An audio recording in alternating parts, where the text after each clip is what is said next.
ಒಂದು ತಡ ಚಂದ್ರ. ಹೌದು. ನಾನು ನೀನು ಯಾವಾಗ ಕರಿತಿ ಕರಿತಿ ಕರಿತಿ ಅಂತ ನನ್ನ ನಿರೀಕ್ಷೆಯಲ್ಲಿ ಅಲ್ಲಿ ನಿಂತವ. ಏನು ಕರೆದಲ್ಲಿಗೆ ಬರಬೇಕು? ಕರೆಯದೆ ಬರುವುದು ಸರಿಯೇನಪ್ಪ? ಅಲ್ಲ, ಶಿಷ್ಟಾಚಾರ ಇರುವುದು ಹಾಗೆ ಸರಿ. ಹಾ. ಕರೆದ ಮೇಲೆ ಬರುವುದು. ಹಾಗಂತ ಎಲ್ಲಿ ಯಾವಾಗ ಯಾವ ಕ್ಷೇತ್ರಕ್ಕೆ ಅನ್ನೋದಿಲ್ವೇನಾ? ಅದು ಉಂಟು. ಆತ್ಮೀಯರು ನಾವಿದ್ದು ಹೌದಾ? ಹೌದು.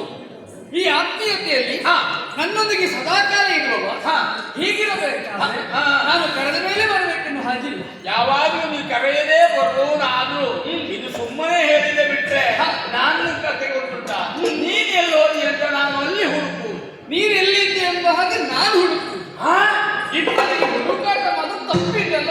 ನೀನು ನನ್ನನ್ನು ಹುಡುಕ್ತಿದ್ದಿ, ಹೌದು. ನಾನು ನಿನ್ನನ್ನು ಹುಡುಕುವುದು. ಖಂಡಿತ. ನೋಡು, ಆತ್ಮೀಯತೆ ಅಂತ ಹೇಳುವುದು ಬರೇ ಮೇಲ್ನೋಟಕ್ಕೆ ಮಾತ್ರ ಅಲ್ಲ. ಮತ್ತೆ ಆತ್ಮೀಯತೆ ಅನ್ನುವುದಿದ್ರೆ ಅದು ಆತ್ಮಕ್ಕೆ ಸಂಬಂಧಪಟ್ಟ ಹಾಗಿರ್ಬೇಕು. ಆತ್ಮಕ್ಕೆ ಹತ್ತಿರವಾಗಿ ಯಾರಿರ್ತಾರೋ ಅವರೇ ಹೌದು.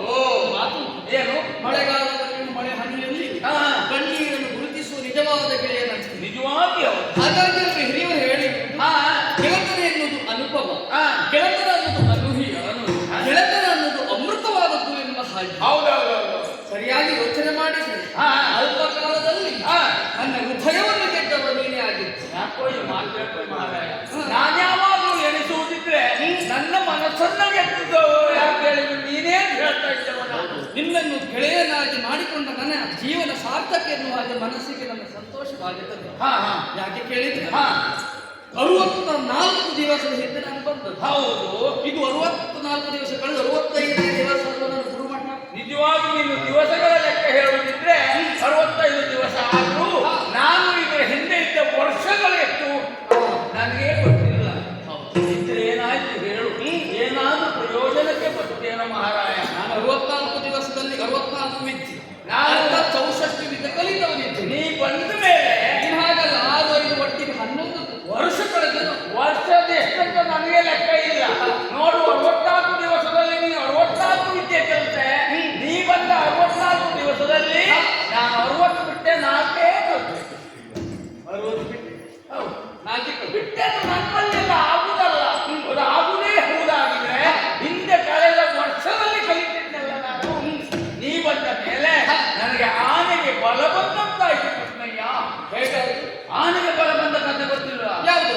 ಅದು ಒಂದು ಅರಸನ ಆಳ್ವಿಕೆಯಲ್ಲಿ ಒಂದು ಆನೆ ಇತ್ತಂತೆ. ಮರಿಯಿಂದ ಇತ್ತು. ಅದು ದೊಡ್ಡದಾಗಿ ಹಾಗೆ ಕೆಲವೊಂದು ಕೆಲಸದಲ್ಲಿ ತೊಡಗಿಕೊಂಡಿದ್ದಂತೆ. ಅದು ಯುದ್ಧ ಸಮಯದಲ್ಲಿ ಕೆಲವೊಂದು ಭಾರ ಎತ್ತುವುದರಲ್ಲಿ ರಾಜನಿಗೆ ಎಷ್ಟು ಅನುಕೂಲ ಆಗಿತ್ತಂತ ಹೇಳಿದ್ರೆ ಅಷ್ಟು ಅನುಕೂಲ ಆಗಿತ್ತು. ರಾಜನಿಗೆ ಸಹಾಯಕವಾಗಿ. ಹೌದು. ಅದು ಮುಗಿತದಲ್ಲಿ ಮತ್ತೆ ಕೆಲಸ ಮಾಡೋದು ಬೇಡ ಅಂತ ಅದಷ್ಟು ಬಿಟ್ಟಿದ್ದು. ಅದು ವಿಹಾರಕ್ಕೆ ಒಂದು ದಿವಸ ಹೋದಾಗ ಕಾಡಿನಲ್ಲಿ ಒಂದು ಹೊಂಡಕ್ಕೆ ಬಿಟ್ಟಂತೆ. ಬಹುಶಃ ಇರಬಹುದೇನು. ಆನೆ ಬಿಟ್ಟಲ್ಲ, ಬಿದ್ದ ಮೇಲೂ ಕೆಸರಾಯಿತು ಏನು ಗೊತ್ತಿಲ್ಲ. ಒಂದು ದೊಡ್ಡ ಹೊಂಡಕ್ಕೆ ಬಿಟ್ಟು ಅದು ಗೊತ್ತಾಗಿ ಅರಸರು ಆಳುಕಾಳುಗಳನ್ನೆಲ್ಲ ಕಳಿಸಿ ಎಷ್ಟೇ ಪ್ರಯತ್ನ ಮಾಡಿದ್ರು ಆನೆಯನ್ನ ಎಚ್ಚರಿಕೆ ಆಗಲಿಲ್ಲ. ಅವಾಗ ಏನ್ ಮಾಡಿ ವಿಚಾರ ಅರಸರಿಗೆ ಹೋಯಿತು. ಆವಾಗ ಅರಸರು ಬಂದು ನೋಡಿದ್ರು, ಮತ್ತೆ ಪ್ರಯತ್ನ ಮಾಡಿದ್ರು, ಎಚ್ಚರಿಕೆ ಆಗಲಿಲ್ಲ. ಆವಾಗ ಎಂತ ಮಾಡಿದ್ರು ಗೊತ್ತುಂಟ? ಏನ್ ಮಾಡಿ ತಮ್ಮ ಸೇನೆಯವರಿಗೆ ಹೇಳಿದ್ರು, ಸೇನಾಬಲ ಸಮೇತರಾಗಿ ರಣಕಹಳೆಯನ್ನ ಊದಿ ನೋಡುವ ಅಂತ ಹೇಳಿ. ರಣಕಹಳೆ ಊದುದಕ್ಕೂ ಆನೆ ಮೇಲುವ ಸಂಬಂಧ ಉಂಟೆ? ಆಯ್ತಲ್ಲ ಸಂಬಂಧ. ಹೇಗೆ? ಅವರೆಲ್ಲ ಬಂದು ರಣಕಹಳೆ ಊದಿದ್ದೆ ತಡ ಆನೆಗೆ ಮರು ನೆನಪಾಗಿ ತನ್ನ ಇದ್ದ ಶಕ್ತಿಗಳನ್ನೆಲ್ಲ ಕ್ರೋಢೀಕರಿಸಿಕೊಂಡು ಹೊಂಡದಿಂದ ಮೇಲ್ಕೊಂಡೇ ಬಿಟ್ಟಲ್ವೇನೋ. ಹಾಗೆ ಯಾಕೆ ಮಾತು ಗೊತ್ತಾಯ್ತಾ? ಇದು ಚೈತನ್ಯ ಎನ್ನುವುದು ಮರು ಸೃಷ್ಟಿಯಾಯಿತು. ಆನೆ ಅದು ಆನೆಗೆ ಮರು ಚೈತನ್ಯ ಬಂತು. ಹಾಗೆ ನೀನು ಗುರುಮಠಕ್ಕೆ ಬಂದ ಮೇಲೆ ನನಗಾದದ್ದು ಅಷ್ಟೇ. ಹಿಂದಿನ ವರ್ಷಗಳು ಎಷ್ಟೆಂದು ಲೆಕ್ಕ ಅಲ್ಲ. ನೀನು ಬಂದ ದಿವಸದಲ್ಲಿ ನನ್ನ ಜೀವನಕ್ಕೆ ಒಂದು ಚೈತನ್ಯವನ್ನು ತಂದುಕೊಟ್ಟವೈತು ನೀನು ಕೃಷ್ಣಯ್ಯ. ಹೌದು. ಗುರು ಎನ್ನುವುದು ಹಿಂದಿರಬೇಕು, ಗುರಿ ಎನ್ನುವುದು ಮುಂದಿರಬೇಕು. ಆವಾಗ ಸಾಧಕನೊಬ್ಬ ಸಾಧನೆಯನ್ನು ಮಾಡೋಕ್ಕೆ ಸಾಧ್ಯವಾಗುತ್ತೆ. ಸಾಧಕನ ಜೀವನ ಯಶೋಗಾತಿಯಾಗಲಿಕ್ಕೆ ಸಾಧ್ಯವಾಗುತ್ತೆ. ಹೌದೌದು. ನಮ್ಮಿಬ್ಬರು ಒಡನಾಟ ಬಾಯಲ್ಲಿ ಹೇಳ್ಬೇಕು ಅಂದ್ರೆ ಹೇಳುದು ಮಾತಿಗೆ ಬಾಯಿ ಅಂದ್ರೆ ನನ್ನ ಬಾಯಲ್ಲಿ ಹೇಳಬೇಕು ಅಂತ ಆದ್ರೆ ಒಂದು ಮುಖದಲ್ಲಿ 2 ನೇತ್ರಗಳಿದ್ದಂತೆ, ಒಂದು ಮೂಗಿಗೆ 2 ಹೊಳ್ಳೆಗಳಿದ್ದಂತೆ, ಒಂದು ನಾಣ್ಯಕ್ಕೆ 2 ಮುಖಗಳಿದ್ದಂತೆ, ಒಂದು ಗಾಡಿಗೆ 2 ಚಕ್ರಗಳಿದ್ದಂತೆ, ಒಂದು ಬಂಡಿಯಲ್ಲಿ 2 ಎತ್ತುಗಳಿದ್ದಂತೆ, ಭತ್ತ ಭತ್ತದ ಕಾಳಿದ್ದಂತೆ. ಅಷ್ಟೆಲ್ಲ ಬೊಗಳದ ಆಮೇಲೆ ಹೊಂಡಕ್ಕೆ ಎಂತದ ಹೊಂಡಕ್ಕೆ? ಅಲ್ಲ, ಕೊನೆಗೆ ಎಂತದ್ದು ಉದಾಹರಣೆ? ಭತ್ತದ ಕಾಳು ಉದಾಹರಣೆ ಏನು ಭತ್ತದ ಕಾಳಂತ ಕಡಿಮೆ ಎಣಿಸಿದೆ ನೀನು? ಅಲ್ಲ, ಹೆಚ್ಚೇನು ಭತ್ತದ ಕಾಳಿನ ಬಗ್ಗೆ ಆಳವಾಗಿ ನೋಡಿ. ಗೆಳೆತನಿಗೆ ಭತ್ತದ ಕಾಳನ್ನು ಆರೋಪಿಸಿ ಉದಾಹರಿಸಿದೆಯೇ ಅಂತ ಹೆಚ್ಚು ಬಾರಿಕೆ ಬೇಡವಾ? ನೋಡು, ಭತ್ತದ ಕಾಳನ್ನು ಸೂಕ್ಷ್ಮವಾಗಿ ಯೋಚನೆ ಮಾಡು. ಸೂಕ್ಷ್ಮವಾಗಿ ಅವಲೋಕಿಸಿ. ಒಂದು ಭತ್ತದ ಕಾಳನ್ನು ತೆಗೆದು ಆ ಭತ್ತದ ಕಾಳನ್ನು ಸಿಪ್ಪೆ ತೆಗೆದು ಅದನ್ನು ಅಕ್ಕಿ ಬೇರೆ ಅದನ್ನು ಅಕ್ಕಿಯನ್ನು ತೆಗೆದು ನೆಲಕ್ಕೆ ಹಾಕು. ಅದು ಮೊಳಕೆ ಬರ್ತದಾ? ಬರುವುದಿಲ್ಲ. ಅದು ಸಿಪ್ಪೆಯನ್ನು ನೆಲಕ್ಕೆ ಹಾಕು, ಅದು ಭೂಮಿಗೆ ಹಾಕು. ಅದು ಮೊಳಕೆ ಬರ್ತದಾ? ಬರುವುದಿಲ್ಲ. ಬೇಡ, ಸಿಪ್ಪೆ ಮತ್ತು ಅಕ್ಕಿಯನ್ನು ಸೇರಿಸಿ ಭೂಮಿಗೆ ಹಾಕು, ಮೊಳಕೆ ಬರ್ತದಾ? ಅದು ಬೇರೆ ಬೇರೆ ಆಗಿ ಮತ್ತೆ ಒಟ್ಟಿಗೆ ಹಾಕಿದ್ರೆ ಮೊಳಕೆ ಬರುವುದಿಲ್ಲ. ಭತ್ತವನ್ನು ಹಾಗೇ ಭೂಮಿಗೆ ಹಾಕು, ಹಾಕಿದ್ರೆ ಮೊಳಕೆ ಮೊಳಕೆ ಬರ್ತದೆ. ಈಗ ಸುಮ್ಮನೆ ಹೇಳುವುದಲ್ಲ ಮಾರ್ರೆ. ಇದು ಸರಳ ಉದಾಹರಣೆ ಅಲ್ಲ, ಲಘು ಉದಾಹರಣೆ ಅಲ್ಲ. ಭತ್ತದ ಕಾಳನ್ನು ಸಾಹಿತ್ಯ ತಿಳ್ಕೊಂಡೆ. ಈಗ ಅದನ್ನು ವಿಮರ್ಶಿಸಿದಾಗ ಉತ್ತರವೆನ್ನುವುದು ಸ್ಪಷ್ಟವಾಗಿ ಅರ್ಥವಾಗಿರ್ತದೆ. ಇದು ಉದಾಹರಣೆ. ಭತ್ತದ ಕಾಳು ಸಣ್ಣದಿರಬಹುದು, ಅದು ವಿಷಯ ದೊಡ್ಡದಾಗಿರ್ತದೆ. ಹೌದು. ಈಗ ಭತ್ತದ ಕಾಳು ಎಂದಾವಾಗ ಲಘುವಾಗಿ ನಾನು ತೆಗೆದುಕೊಂಡೆ. ನೀನು ವಿವರಿಸಿದಾಗ ನನಗೆ ಅರ್ಥವಾಯಿತು. ಉದಾಹರಣೆ ಎನ್ನುವುದು ಭೌತಿಕ ಶಕ್ತಿಯನ್ನು ಹೆಚ್ಚಿಸುವ ಹಾಗೆ ಅಲ್ವಾ? ಜೊತೆಯಲ್ಲಿ ಜ್ಞಾನವನ್ನು ಹೆಚ್ಚಿಸುವ ಹಾಗೆ. ನೋಡು, ಸುಮ್ಮನೆ ಉದಾಹರಣೆ ಕೊಟ್ಟರೆ ಸಾಲದು, ಅದು ವಸ್ತು ಸ್ಥಿತಿಗೆ ಸಮಾನವಾಗಿ ಅದು ಸಾಮ್ಯತೆ ಇರಬೇಕು. ದೊಡ್ಡದಾಗಿದೆ ಅಲ್ಲಿ ಹೌದು ಎಂಬಲ್ಲಿಗೆ ನನ್ನೊಂದಿಗೆ ಕಳೆದ ನನ್ನ ಜೀವನವೆಂದು ಭಾವನೆ ಎಂಬ ಹಾಗೆ. ನಿಜವಾಗಿ ಹೌದು ಕೃಷ್ಣಯ್ಯ, ನಿಜವಾಗಿ ಹೌದು ಆತ್ಮೀಯ. 64 ದಿವಸದಿಂದ 64 ರೀತಿಯನ್ನು ಕಲಿತದ್ದೇನೋ ಹೌದು. ಹಾಗಂತ ಈ 64 ದಿನಗಳಲ್ಲಿ ನಾವು ಒಟ್ಟಾಗಿ ಒಂದಾಗಿ ವಿಹರಿಸಿದ ಎಲ್ಲಿಯಾದರೂ ಹೊರಟಿದ್ದೇನೆ? ನನಗೆ ನೆನಪಿಲ್ಲ. ನೆನಪಿಲ್ಲ ಅಂತ ಓದತ್ತೇ ಇಲ್ಲ. ಯಾಕೆ? ಗುರು ಹೇಳಿಕೊಟ್ಟಂತ ಪಾಠವಾಯಿತು, ನಮ್ಮ ದೈನಂದಿನ ಕಾರ್ಯವಾಯಿತು. ಇಲ್ಲಿವರೆಗೆ ನಾನು ನೀನು ಹಾಗೆ ಗುರುಮಠದಲ್ಲಿ ಆಟದಲ್ಲಿ ಊಟದಲ್ಲಿ ನೋಟದಲ್ಲಿ ಊಟದಲ್ಲಿ ಒಟ್ಟಿಗೆ ಇದ್ದವರು, ಯಾವುದರಲ್ಲಿ ಇಲ್ಲದೆ ಹೋದ್ರು ಊಟದಲ್ಲಿ ಅಂತೂ ಒಟ್ಟಿಗೆ ಇದ್ದವರು. ಅದು ಊಟದಲ್ಲಿ ಅಲ್ಲ, ನಿನ್ನ ಜೊತೆ ಇದ್ದಾಗ ಊಟದ ಸಮಯ ಬೇರೆ ಮಹಾರಾಯ. ಹಾಗಂತ ಒಬ್ಬ ವ್ಯಕ್ತಿ ಆದವ ಜೀವನವನ್ನು ಸವೆಸಿದ ಸಾಕಾಗಲಿಕ್ಕಿಲ್ಲ. ಸವೆಸಿದ ಹಿಂದಿನ ದಾರಿಯನ್ನ ಅನುಕ್ರಮಣೆಯಾಗಿ ನಾವು ಸ್ವೀಕರಿಸದೆ ಹೋಗುವಂತಾದ್ರೆ ಸಾಧಿಸಿದ್ದೇನು ಎನ್ನುವುದು ಸ್ಪಷ್ಟವಾಗಿ ಗೊತ್ತಾಗುತ್ತದೆ.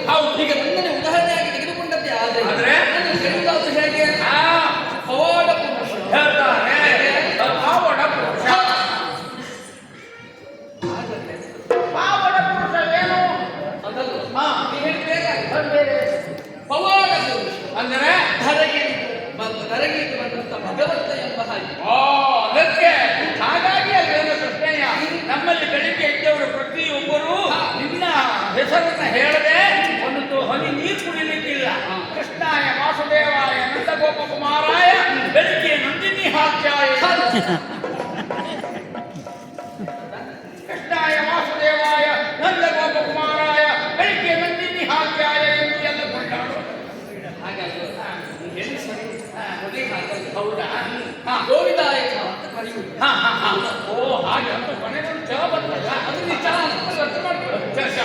ಹಾಗಲ್ಲ, ಈಗ ನೋಡಿ, ಬರೇ ಪವಡ ಪುರುಷೆಯನ್ನು ಹಾಕಿ ಯಾಕೆ ಅಂತ ಕೇಳಿ, ಯಾಕೆ ಪ್ರಪಂಚದಲ್ಲಿ ಧರ್ಮವೆಂದು ನಶಿಸಿ ಅಧರ್ಮವೆಂದು ತಲೆಯಲ್ಲಿ ತಾಂಡವಾಡಿದಂತ ಸಂದರ್ಭ ಧರ್ಮವೆಂದು ಸ್ಥಿರವಾಗಿ ನೆಲೆಗೊಳಿಸಲಿಕ್ಕೆ ಬೇಕಾಗಿ ಸಾಹಿತ್ಯದಲ್ಲಿ ಭೂಮಿಗೆ ಅವತರಿಸುವ ಕಾರಣಕ್ಕಾಗಿ ಅವತರಣಿಕೆಯನ್ನು ಹೊರಗೆ ಕರೆದು, ಹಾಗಾಗಿ ಆತ್ಮರ ಅಳವನ್ನು ಅಳಿಸಲಿಕ್ಕೆ ಬೇಕಾಗಿ ಅವನಲ್ಲಿ ಅವತರಿಸಿದ ಅಮರ ಪುರುಷ ಎನ್ನುವ ಕರೆದು ಕೊಂಡಾಡಿದರು. ಈ ಜನರ ಭವದ ಬಂಧನವನ್ನು ಕಳಿಸುವುದಕ್ಕಾಗಿ ಬಂಧನ ಮೂರ್ತಿಯೇ ಓ ಭವಬಂಧನ ಮೂರ್ತಿ ಎನ್ನುವುದು ಕೊಂಡಾಡಿದರು. ಜೊತೆಲಿ ಕೃಷ್ಣಮೂರ್ತಿ ಎಂಬ ಹಾಗೆ ಅಲ್ವ? ಹೌದೌದು. ಕೃಷ್ಣನ ಅರ್ಥ ಏನು? ಸರ್ವರನ್ನು ಆಕರ್ಷಿಸು ಎಂಬ ಹಾಗೆ ಅಲ್ವ? ಹಾಗಾಗಿ ಸರ್ವರನ್ನು ಆಕರ್ಷಿಸುವುದು ಯಾವಾಗ?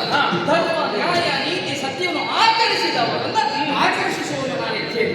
ಅಷ್ಟು ಮಾತ್ರವೇ ಅಲ್ಲ, ಹಾಗೆ ಮುಂದುವರಿದು ನನ್ನ ಪೌರ ಪುರುಷನು ಕರೆಯುವುದಾಗಿ ಹೇಳು. ಯಾಕೆ? ಒಬ್ಬ ಒಂದು ಮಗು ಹುಟ್ಟಿ 7ನೇ ದಿವಸಕ್ಕೆ ವಿಷಪ್ರಾಶನವಾಗಿರಬಹುದಾದ ವಿಷಭರಿತವಾದಂತಹ ಹಾಲನ್ನು ಕುಡಿದು ಬದುಕುವುದಕ್ಕೆ ಸಾಧ್ಯವಿಲ್ಲ. ಹಾಗಂತ ಕೂತನೆ ಬದುಕುವುದಿಲ್ಲ. ಈಗ ಹಾಲವನ್ನು ಕುಡಿದು ಬದುಕು ಸಾಧ್ಯವಾ? ಸಾಧ್ಯ ಇಲ್ಲ. ಹಾಗಾದ್ರೆ ನಾನು ಹೇಗೆ ಹೇಳುತ್ತೇನೆ ಹೇಳಿ, ಹಾಲವನ್ನು ಕುಡಿದರೂ ಕೂಡ ಇಲ್ಲ ಕೂತನೆಯ ಸ್ತನ್ಯಪಾನವನ್ನು ಮಾಡಿದರೂ ಕೂಡ ನನಗೆ ಸಾವು ಬರಲಿಲ್ಲ. ಸಾಯಿಸಲಿಕ್ಕೆ ಬಂದಿರುವಂತ ಕೂತನೆಯೇ ಕೊಂದವ ನಾನಿದ್ದೇನೆ. ಆಮೇಲೆ 405 ಗೋಳನ್ನು ಕಾದದ್ದು ನಾನು ಹೇಳ್ತೀನಿ ಕಿರು ಬೆಟ್ಟಿದಂತ ಅಲ್ಲವೇ? ಆಮೇಲೆ 405 ಗೋಳನ್ನು ಇನ್ನೂ